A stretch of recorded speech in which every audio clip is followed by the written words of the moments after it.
آج بشرا be be کی ہمت اور جرأت کو سلام پیش کرتا ہوں۔ بشرا بی بی کو جب بتایا گیا کہ آپ کو رہا کر دیا گیا ہے تو وہ انتظار میں بیٹھی تھی کہ میرا کوئی وکیل آئے گا تو میں اس کے بعد جو رہائی کے دستخط ہوتے ہیں اور ان کے رجسٹر ہوتے ہیں ان کے اوپر سگنیچر کروں گا۔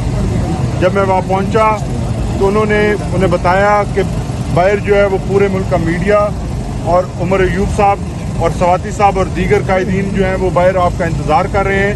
ہمیں بتایا گیا کہ آپ کو گیٹ نمبر 5 سے جو ہے وہ باہر نکالا جائے گا۔ اس کے اوپر بی بی صاحبہ نے ایگری کیا کہ میں جہاں پہ میری گاڑیاں اور میرا سٹاف اور میرے لوگ کھڑے ہیں میں اس طرف جاؤں گی، لیکن ہمیں دھوکہ دیا گیا اور مجھے کہا گیا کہ آپ اپنے ساتھیوں اور سٹاف کو جو ہے جا کر بتائیں کہ گیٹ نمبر 3 پہ آئیں۔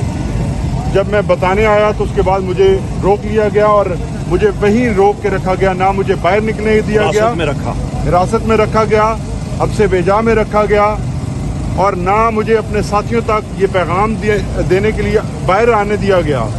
مقصد صرف یہ تھا کہ کسی طرح سے ان کی گرفتاری جو ہے وہ کہیں دنیا کے سامنے نہ آ جائے۔ مقصد صرف یہ تھا کہ میڈیا نہ دیکھ لے۔ مقصد صرف یہ تھا کہ وہ جیسے رات کے اندھیروں میں اپنے جرائم کرتے ہیں وہ جرم ایک دفعہ پھر ریپیٹ کیا جانا تھا۔ ظلم کی بات تو یہ ہے کہ ایک ظلم کربلا کے میدان میں ہوا تھا، آج محرم 6 محرم ہے، 6 محرم کے دن پاکستان کے اندر پاکستان کی بیٹیوں کے ساتھ اس طرح کے ظلم کیے جا رہے ہیں کہ ہماری تاریخ میں ہم منہ چھپاتے پھریں گے کہ ہم کہاں جائیں۔ ان کو شرم اور حیا ان کی بالکل ختم ہو چکی ہے۔ لیکن بشرا بی بی کا میں پھر سے بتا دوں کہ بشرا بی بی چٹان کی طرح مضبوط تھی۔ بشرا بی بی کا عزم جو ہے وہ پہلے کی طرح خان صاحب کے ساتھ بالکل اسی طرح کھڑی تھی۔ انہوں نے کہا کہ میری جانب سے آپ پیغام دیں، وہ بیسیکلی تو انہیں پتا تھا کہ باہر گرفتار کر لیا جائے گا، لیکن وہ اپنی مضبوطی کا پیغام دنیا کو دینا چاہتی تھی، جس کو انہوں نے روکنے کے لیے مجھے ڈیٹین کیا۔ بہت شکریہ۔ انتظار میں یہ کہیے گا کہ بشرا بی بی کو کتنے کیسز میں گرفتار کیا ہے، پولیسوں کی تفصیل ایک ایک کر کے سوال کیجیے گا جی، ورنہ کنفیوژن۔ بیگم صاحبہ کو جی ایک ایک کر کے اڈیالہ گیٹ کے گیٹ نمبر 3 سے گرفتار کیا گیا ہے۔ ہماری تمام ٹیم اور ہمارے ساتھی جو ہیں وہ گیٹ نمبر 5 پر موجود تھے۔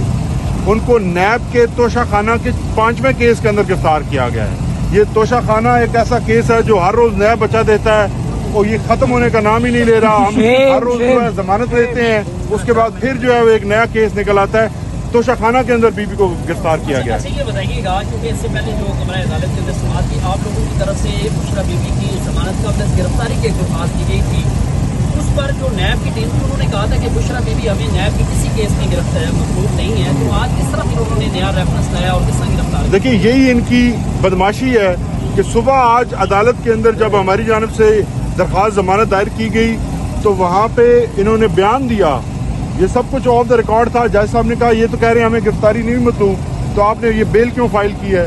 لیکن ہم نے کہا کہ یہ پہلے بھی اسی طرح کرتے رہے ہیں۔ جو 9 مئی کو خان صاحب کی غیر قانونی گرفتاری کی گئی تھی وہ اسی القادر ٹرسٹ کیس کے اندر تھی۔ القادر ٹرسٹ کیس کے اندر اسی طرح انہوں نے چھپ کر ان کا 1 مئی کو جو ہے وہ وارنٹ لیا تھا۔ آپ بھی آج دن کے ٹائم جب عدالت میں تھے، درخواست ضمانت جج صاحب کے سامنے تھی، تو اس وقت نیب کی طرف سے یہی کہا گیا کہ ان کی گرفتاری مطلوب نہیں ہے، ان کا وارنٹ جاری نہیں کیا گیا۔ اس کے بعد جب 3 بجے فیصلہ آیا تو اس فیصلے کے بعد شاید انہوں نے یہ پلاننگ کی ہے اور اس کے بعد وارنٹ جاری کیا گیا۔ الرحمن الرحیم، میرے ملک کے باسیوں، حضرت صالح علیہ السلام صرف 4 آدمیوں نے اس کی اونٹنی کو تکلیف پہنچائی، مارا، اور پوری قوم کو سزا دی گئی تھی۔ آج اگر آپ عمران خان، بشرا بی بی اور ہمارے تمام اثرین جو ہیں جو اس وقت قید و بند میں ناجائز طور پر بند ہیں، اور ہم ملک کے کونے کونے میں جھوٹے اور بیہودہ کیسوں میں اس نظام کے خلاف لڑ رہے ہیں، اٹھ جاؤ اور اپنی آزادی کے لیے یاد کرو